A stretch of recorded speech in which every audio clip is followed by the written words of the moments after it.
Welcome back to Bills Bets and Beers.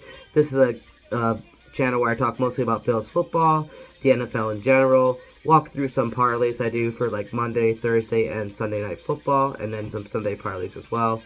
And on top of that, doing an occasional tasting and rating of Tasty Brew. For this video, as you can tell by the title, it's going to be a Bills versus Vikings preview. I like to do these a little bit later in the week so we have more information on the injury report, so we have a better idea who might be playing, and so the keys to the game match up pretty well. First off, if you do like the content enough and feel like hitting like and subscribe, it'd be appreciated. Leave a comment for any feedback, negative and positive. They're all welcome. Let's get into that injury report. First off, I'll go off the Bills first, obviously. Allen, as we all know, he didn't really practice all week, and he was limited on Friday. So, limited participation. At least he got that in, so it's a positive. He might play, but he's listed as questionable. We'll get into Allen's situation later on. I definitely have some feedback on that, or opinions at least. Then Tremaine Edmonds, he did not practice Wednesday, Thursday, was limited practice yesterday. That's definitely a good sign. It's the same heel injury. It's a heel, but now they changed it to a heel groin injury. So that's going to be interesting looking forward into this, because he's definitely going to be necessary with stuffing that run and doing a lot of stuff on the line. I think Milano might be back in this week, but still, if we have both of them on the field, that's always a better recipe for success. Then Elam, he was DNP for Thursday, and I think he was maybe a limited practice. No, it's either Thursday or Friday he didn't practice, and he's listed as doubtful. That's gonna be very interesting. Next up is Jordan Poyer. He's out. He's out for this game already. It's the same injury from before, his elbow. It hasn't really been much on him besides day to day at this point, but hopefully we get a little bit more information later on. Greg Rousseau, ankle. He was DNP all week, and he is out as well. I'm not sure what kind of sprain that was. If it was a high ankle sprain, it's going to be 3 to 4 weeks, probably another 2 weeks before we get him back. Hopefully we can get him back next week, if not the week after, at the minimum. Spencer Brown, Matt Milano, Mitch Morse, and David Questenberry were all full on Wednesday, Thursday. So that's very good news. That means our line's getting a little bit healthier. That means our defense is getting a little bit healthier with Milano out there. Like I said, with Milano, and if we can get Edmonds back in there, that'll be huge. And I didn't check the thing, but it didn't look like Trey White might play. So that'd be really good.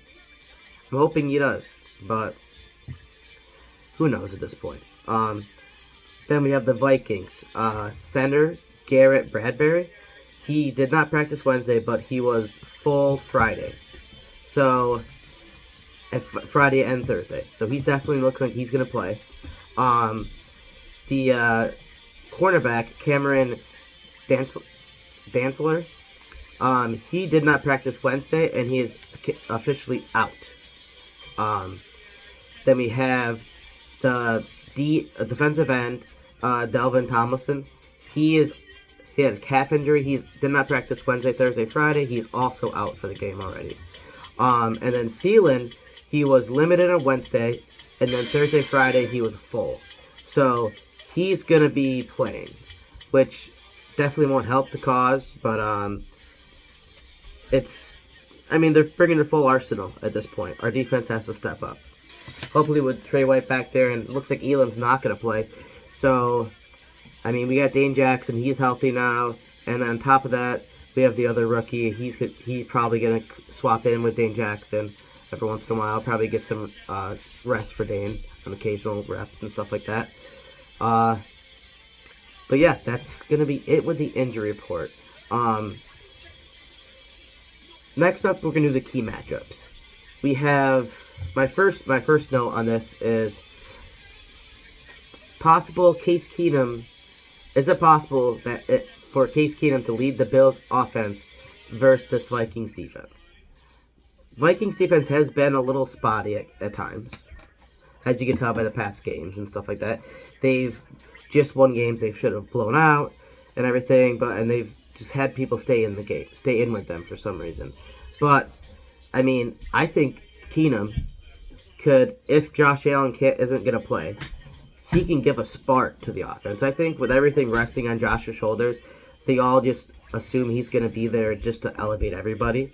But if it's not fully necessary, then if we make it so the other people have to do good and have to start playing well, then maybe that'll put the pressure on them, like good pressure, to make them have to do well.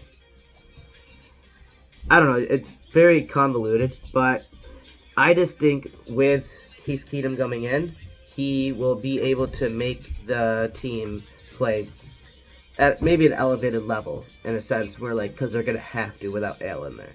That's the difference, I think. Obviously, Allen brings a lot more to the table with his running abilities and whatnot, but who knows? I mean, I don't think it would be. I don't think he can come in and make it that much worse. At least from what it's been the past 2 weeks, or past week, anyways, against the Jets. Also, I'll touch on the Allen. I have a segment later on, but just like the interesting game time stories. So I'll touch on Allen later on. The next one I have is banged up Bills D versus this Vikings two-headed stout offense. They have a good offense. They got Cooks out there with Matheson as well, running back. Cooks is obviously the primary, and he's going to get most of the targets, but Matheson's no slouch either.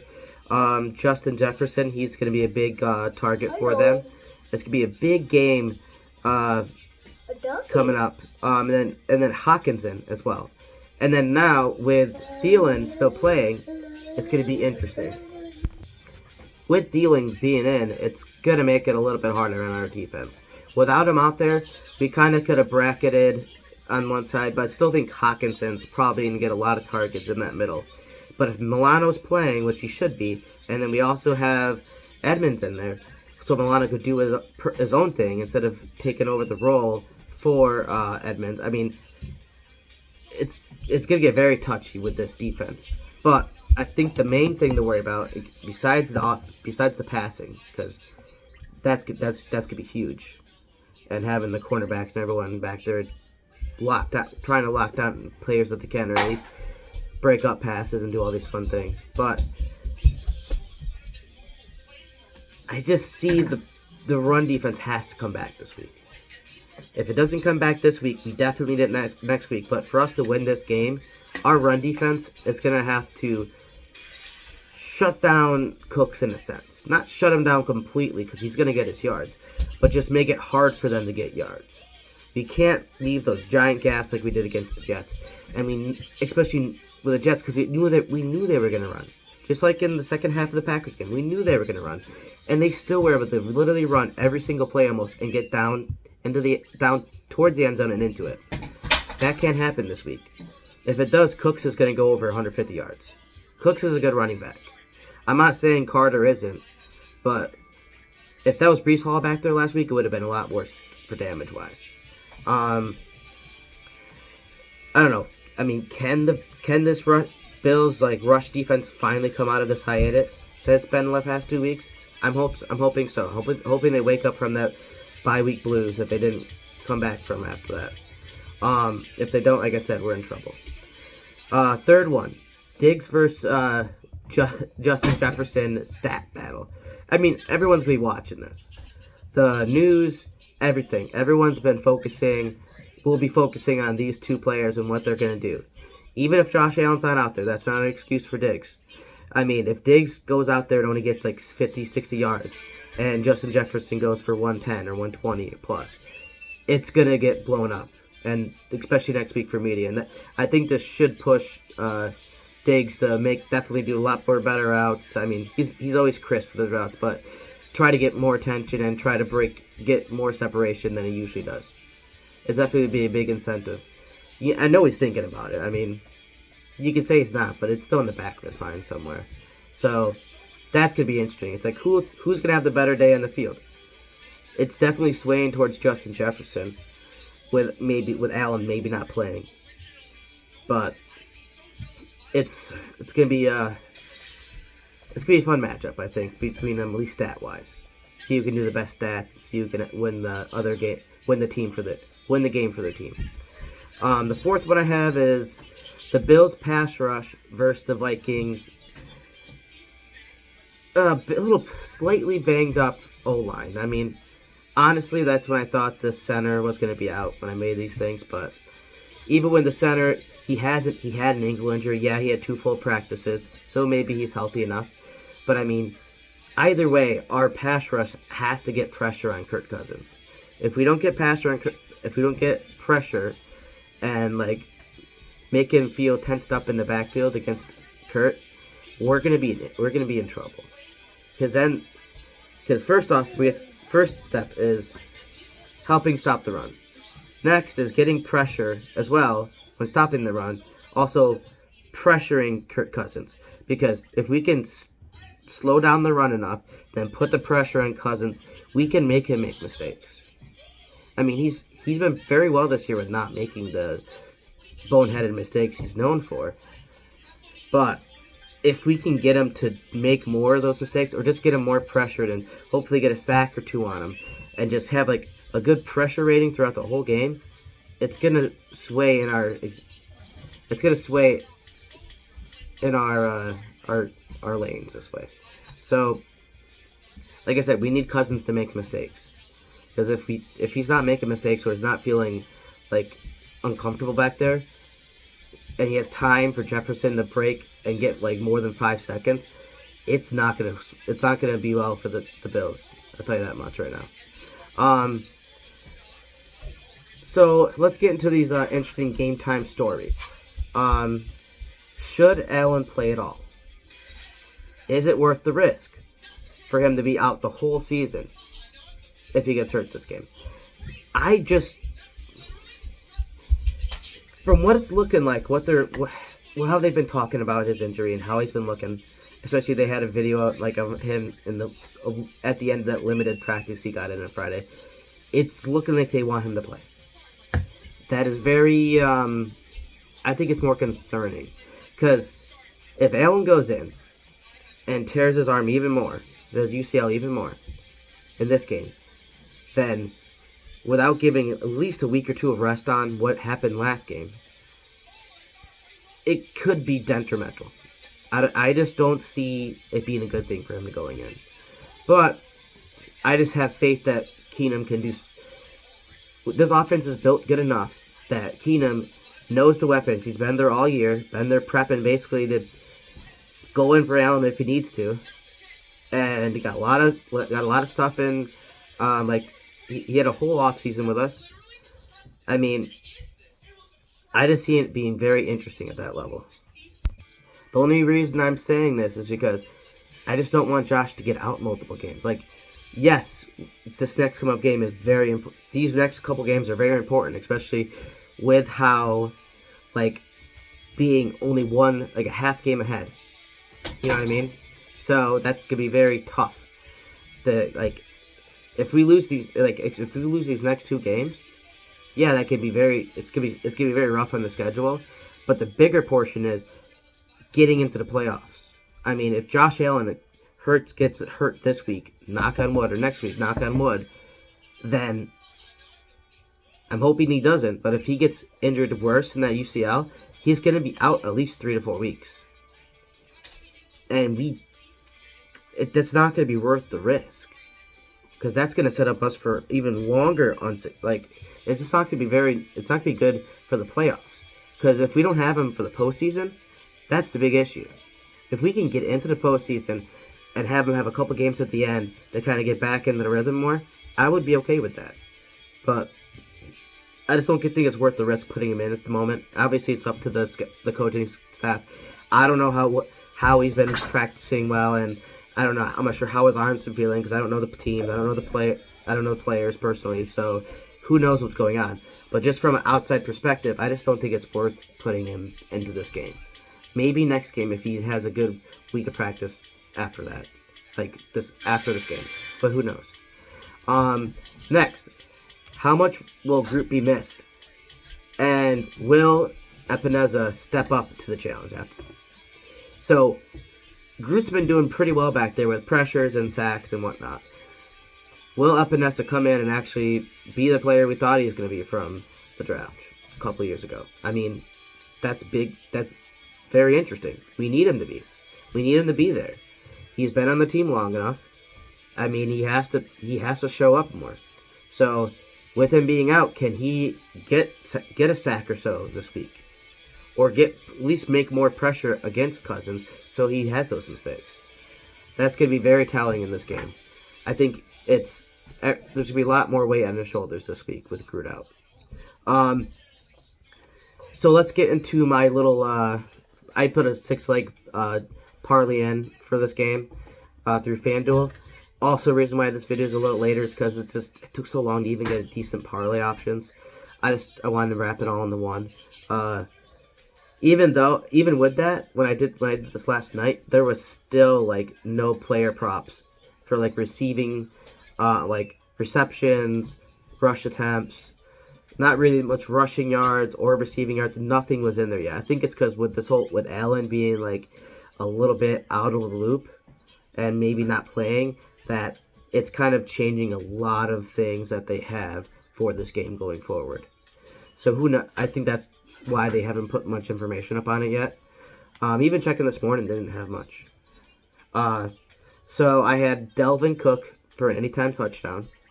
Naheem Hines for anytime touchdown as well. I think both those guys can get in the end zone. I know Cooks is going to probably get in. I mean, he's been getting touchdowns late. And with our rush defense, how it's been, if they get close to the end zone, you're most likely going to be able to punch it in. I'm not naive. I think it's going to happen. But even if he gets one, I'm not worried about him getting one touchdown. Then Hines, I think he's going to be more incorporated in this game, especially if Allen can't play. More dump offs to him, or just more designed receptions for him and plays for him, and just having him run a little bit more, take the pressure off of Singletary a little bit. Who knows? But it'd be nice for his speed to get in there and help. And I took the Bills over 22.5 total points. Bills over 10.5 halftime points. I think we're going to start off strong like we usually do. The big question is if we can wrap a full 4-quarter game in there and finish off strong and get more than 3 points in the second half. That's going to be the biggest part of this game. I still think we're going to come out strong enough because Ken Dorsey's been doing good with those opening plays. We always march right down the field, even though they've been getting. There's been the past 2 games opening, they've been picked off in the beginning, right by in the end zone, right by the end zone. I still think we're gonna get down towards that end zone and hopefully punch it in first drive. Also, I have Vikings over 9.5 first half total as well. I see it being like a 14-10, 17-10 type of half. First half, anyways. Then I have over 42.5 total points for the game. Like I said, with how the game's going, I know Vikings are going to be able to score. I mean, they have a good rush attack and a good receivers. It's going to happen. They're going to get points. I think we can outscore them this game, but it's definitely going to be very close. I don't think the Bills are going to cover the 3.5 points. It's probably going to be win by 3 or maybe 2, or maybe just 1 point game, but it's going to be a very close game at the end. Total odds were 35.57, and that's going to be $2 bet equals $71. So you're basically it's every dollar you're getting $35 back. So I mean, I was hoping more for some receptions and rushes in there and all these fun things, because that makes it a lot easier. Because I definitely would have chosen a lot more different, probably Jefferson's receptions, or even Thielen's receptions, and I would have loved to go and pick the, what's it called, Hawkinson's receptions, because I know he's going to get a couple. He's at least going to get 3 or 4. But anyways, now let's go into my upcoming video section. It's going to be, I'm doing a Sunday night football. I'll be doing another one later today and probably posting it later tonight or Sunday morning for the Sunday night football plus Sunday game parlays. And then I'm also doing a Monday night football parlay. I'll be dropping that Sunday. It's probably Sunday evening. And doing a Bills versus Vikings post-game reaction. I'll probably be putting them in there Monday night or Tuesday. Maybe Tuesday morning, just so I have a little bit of time to kind of get some research and maybe watch the game film a little bit if I have time to and whatnot, and just come up with some good talking points. I'm sure it might. I'm hoping this is a game that we can talk positive about.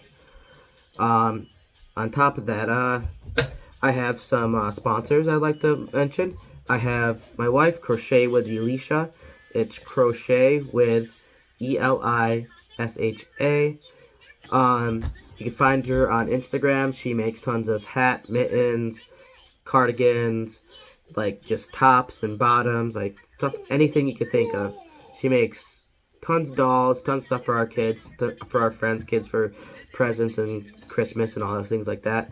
So I mean, it's getting winter. If you guys want a nice little hat or warm gloves, or some she's made a lot of different stuff. You can go on there and just see what you might want. Or if you see something online, you can always send her a link or a picture of it, and she can find a pattern and get it fixed and made for you.